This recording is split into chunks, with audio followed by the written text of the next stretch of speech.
the brand new Wyze Cam V4 in both white and the cool new gray color. This is my full review. I'm going to take you feature by feature, show you all the new features, and also show you what the video looks like coming out of the new Wyze Cam V4.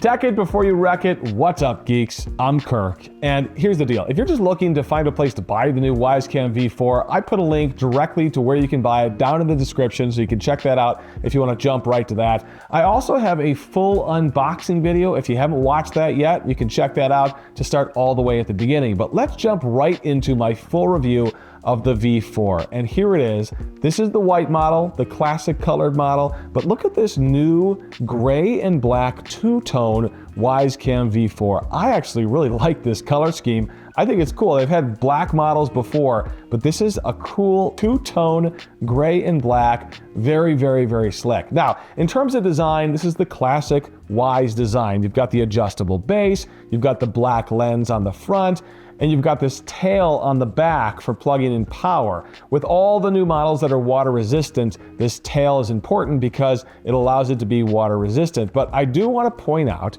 that it's a micro USB connection, not USB-C. I mean, it's 2024. I haven't reviewed anything in the past year that still uses micro USB. Now, I reached out to Wyze to ask them why they made that decision. I haven't heard back yet. If I do, I'll pin that comment underneath this video. My only guess is maybe for people who already have cables run through homes or run in rafters, and you don't have to replace those cables. You can literally unplug your previous Wyze Cam and plug in the new one, although an adapter would do as well. And it doesn't change the functionality. It's just delivering power to the camera. That's it. It's not a data connection, but still, USB-C doesn't need to be a certain right way up, so it would have been nice to see USB-C. Again, the water resistance is built into this. It's IP65. You can't dunk it in water, but it can get splashed by rain or snow. It's great for having it outside. Now, on the back of the camera, you've got a speaker, and then on the bottom, you've got the classic setup button and the micro SD slot. I want to point out the micro SD slot. That's so important. Wyze is one of the very few camera companies left that still includes a micro SD slot so you can record video locally. Now, this is great if you don't want to pay for a subscription or if you just like to have a local backup just in case. Of course, this hurts them when it comes to the number of subscribers, but that's one of the reasons we love the Wyze Cam in the first place. I hope they never get rid of the micro SD slot, giving us that option. So as I mentioned, it comes in two colors now. You can order the white or the gray color. Okay, so let's jump inside and talk about the hardware that is in the Wyze Cam V4. First and foremost, the sensor. They say it's a 2.5K sensor. What is a 2.5K sensor? I know what 4K is. I know what 720 is in 1080p, but 2.5K? Technically, that is 2,560 pixels by 1,440 pixels. So they call it 2.5K. It's a bump up from the 2K sensor they've used in previous cameras. And really, I mean, the proof is in the pixels. I'll show you in just a second what exactly that picture looks like. You can decide. I think that the improvements in color and color night vision specifically actually make more of a difference than the resolution of the sensor itself. So again, I'll show you that in just a second. Now, this camera does record in 20 frames per second during the day and 15 frames per second at night. So you're not gonna get a full 30 or 60 frames per second out of this. I'm not sure if that's hardware limited or software limited because of bandwidth. Now, the camera has what they call a wide dynamic range and better color night vision than previous models. And I think you'll see this when I show you the sample videos because I do think the picture pops a little bit more and the color night vision does look a little bit better. On the front, you've got 4 infrared lights behind the plastic. Those are for those moments when you're using it as an infrared camera, not color night vision, but true infrared in the dark camera. And then now you also have an actual LED spotlight, 2 LED spotlights, in fact, which shine, they say it's 72 lumens. It's pretty bright. In my testing, I thought it was pretty bright. And it's a nice feature because it essentially allows this camera to double as a spotlight camera or a mini floodlight camera in many ways. You can trigger that light with motion, and it's just a great option to have built into the camera. So you've got Wi-Fi 6 on this camera, but I do want to point out it still uses the 2.4 gigahertz as a way to connect to the camera.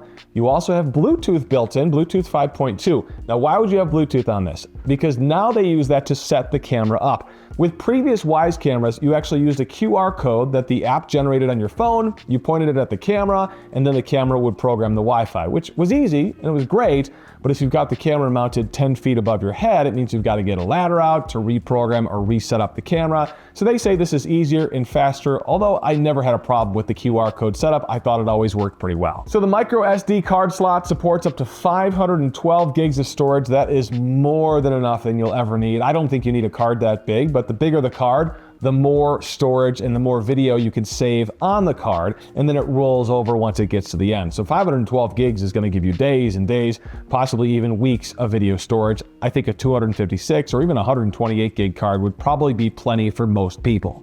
And get this, I thought this spec was interesting. 1.4 gigahertz dual core processor inside this camera. I mean, if you go back 15 or 20 years, I was lucky to have a 600 megahertz processor in my computer, single core. So the fact that this has that powerful of a processor inside this little tiny camera for a fraction of the cost is pretty unbelievable, and more so, just really cool to think of how far we've come over the past few decades. They say they built in a more powerful amplifier for the speaker on the back of this camera. It puts out 99 decibels. They say the microphones on the front are better microphones than before, so when you're doing two-way communication with somebody who's on the camera, it should sound better for both you and for them. And that speaker on the back is also used for the new siren that's built into this camera.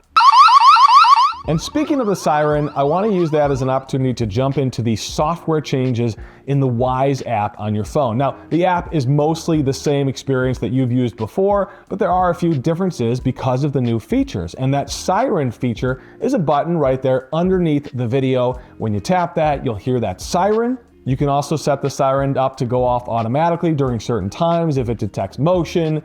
Kind of cool to have a siren built into this. And again, it kind of makes it more of a mini floodlight security camera than just a simple dumb network camera. Now, inside the settings, you're going to find some new settings for that LED light that's on the front of the camera. The settings let you basically set this light off if it detects motion and then set the timeout for that. You can also set it so it turns the light on during certain times. So for example, if you want the light to go on after sunset and then go back off at sunrise in the morning, you can do that. And there's a new feature that's in the main menu right underneath the video again, and this one is called Smart Focus. Look at how this works. So Smart Focus essentially gives you two views of the camera, the wide view in the bottom right corner, and then a zoomed in view in the main area that essentially follows the movement of the camera, which is kind of cool. It's a feature that we saw in the pan tilt model, but this obviously doesn't have pan and tilt. It's doing it with software, and it's a beta feature according to Wyze. I like it. I think it's neat. I think it's something that a lot of people will use. I don't think it should be called Smart Focus because it's actually more of a smart zoom, but nonetheless, I think it's something worth noting that you'll probably try out when you get the camera. Okay, so again, the proof is in the picture in terms of what this looks like. Let's take a look at the sample. I've got daytime video here, and I'm comparing this to the Wyze OG camera because that's one of the most recent cameras to come out. I think that's the best comparison. The V3 is at least 3 years old at this point. I think the OG is a better comparison. So look at it side by side. You can see, I think that the new V4 video looks a lot better. I'm not sure the resolution bump makes much of a difference, but again, I think that the better dynamic range looks better. I see more contrast, more colors. I just think it's a better picture. Okay, so this is the color night vision on the new V4 camera. It looks pretty good with very minimal lighting right now here at night.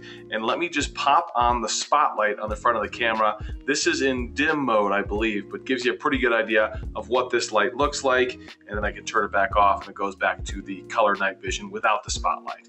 Let me compare this video quality, this color night vision side by side. I think what you'll notice here is that it's a little flatter, colors don't pop as much, and maybe there's not quite as much contrast as with the new camera, the V4. So there you go, a breakdown of the features and a look at the video itself. And here's the question. Is it worth it? So it's $30, introductory price, but eventually the manufacturer's suggested retail price will be $36 plus shipping, of course, depending on where you buy it. It's a good iteration of the Wyze camera. The video is better, the features are better, the hardware is a little bit better. Everything's just a little bit better than the model before it. Now, I don't think you should go out and wipe out all your V3s and buy V4s, but I do think it's good enough to be the next generation of Wyze camera. And I do think if you're shopping for Wi-Fi cameras around your house, the Wyze camera camera should be at the top of your list. The micro SD card still makes it a game changer. The low cost of the cloud subscription, if that's the route you want to go, it's one of the lowest cost subscriptions you're going to find, is also a very attractive thing for the Wyze camera. At the end of the day, this is another great Wyze camera. It stays true to the things we love about the Wyze camera in the first place, but improves them just enough. And I think this should be on your list if you're shopping for network cameras around your house. So if you are shopping for cameras and you are shopping for the Wyze, I threw a link down in the description so you can quickly find where to buy this camera. I want to know what you think, guys. Throw a comment below. Let me know. Are you upgrading your cameras? Are you considering the Wyze? Or maybe you're not. Why not? And what do you want to know about the camera that I didn't mention in this review? I'll read your comments. I'll be sure to comment back. So make sure you throw those below and subscribe to the channel. We've got a lot more cool videos coming. Check out the unboxing video of the Wyze Cam V4 if you haven't already. And I'm glad to have you hanging out with us here on Tech It Before You Wreck It. I'm Kirk.